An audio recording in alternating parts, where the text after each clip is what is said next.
Bonjour, ce jeudi et pour 5 jours, les évêques français sont réunis à Lourdes pour une assemblée plénière sous tension. Un an après les révélations du rapport Sauvé et la mise en œuvre de vrais engagements pour prendre en charge les victimes et surtout éviter qu'il y en ait d'autres, la récente affaire impliquant Monseigneur Sentier et le secret surtout qui l'a entouré remet la pression sur un épiscopat qui doit faire face aux interrogations et à la colère de nombreux catholiques. C'est ce que nous décrivons dans le dossier de la vie cette semaine avec une enquête auprès des évêques eux-mêmes qui témoignent de ce qu'ils vivent actuellement face à cette crise dont ils sont moins que jamais sortis. Nous donnons aussi la parole aux victimes et aux catholiques qui ont manifesté le week-end dernier. Nous ouvrons nos pages à des observateurs et acteurs de l'Église comme Véronique Margron, Anne Lécu, Stéphane Joulin, Marie Jotil, pour ensemble trouver le chemin de la vérité pour l'Église dans cette grande opacité.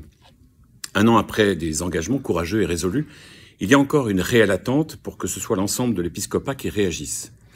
Et vous découvrirez dans nos pages ces mots d'un évêque comme une réponse. Je vis le moment que nous vivons, décapant à bien des égards, comme un appel puissant à la conversion. Des évêques pas sortis d'affaires, c'est le dossier de la vie cette semaine.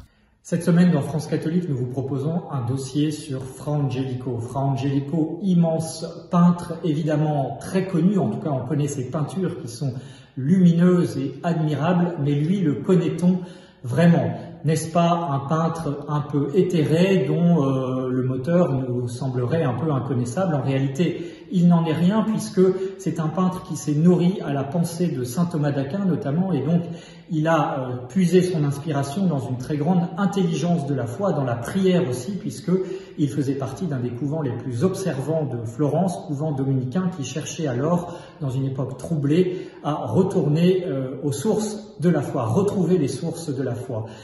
Il a donc eu pour souci, son moteur, c'était la transmission de la foi. En cela, il est évidemment très actuel aussi parce qu'il prêchait par l'image, nous dit un des meilleurs spécialistes de Fra Angelico.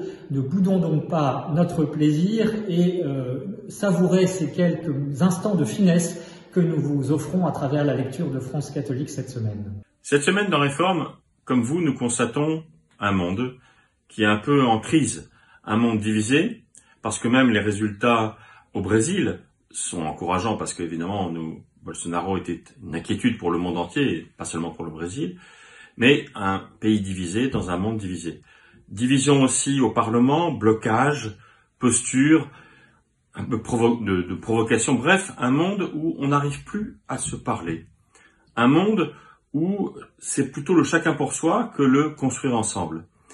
Voilà ce que nous avons essayé de traiter dans les pages de notre journal cette semaine à Réforme, mais aussi avec des éléments plutôt positifs. Par exemple, est-ce que le christianisme, au-delà de la foi, au-delà du dogme, au-delà des traditions, ne pourrait pas proposer à notre monde, finalement, une sorte de modèle d'universel, modèle de fraternité, mais pas simplement de fraternité gémellaire, où on est tous pareils, mais de fraternité dans la diversité, c'est-à-dire où on arrive à construire ensemble. Voilà un peu notre projet aussi à Réforme. Mais toutes ces informations et d'autres, vous pouvez les retrouver sur réforme.net.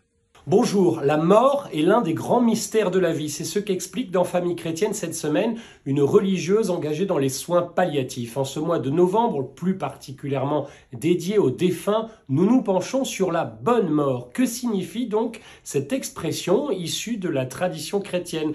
Comment la foi nous éclaire-t-elle sur ce grand mystère en nous invitant à nous y préparer et à entourer les mourants de notre prière? C'est le grand dossier de la semaine dans Famille chrétienne. Et puis, un reportage nous mène à la découverte de la toute nouvelle implantation de l'Académie musicale de Liesse, cette école maîtrisienne d'excellence qui accueille des garçons du CM1 à la terminale, vient de déménager pour s'installer dans la Sarthe.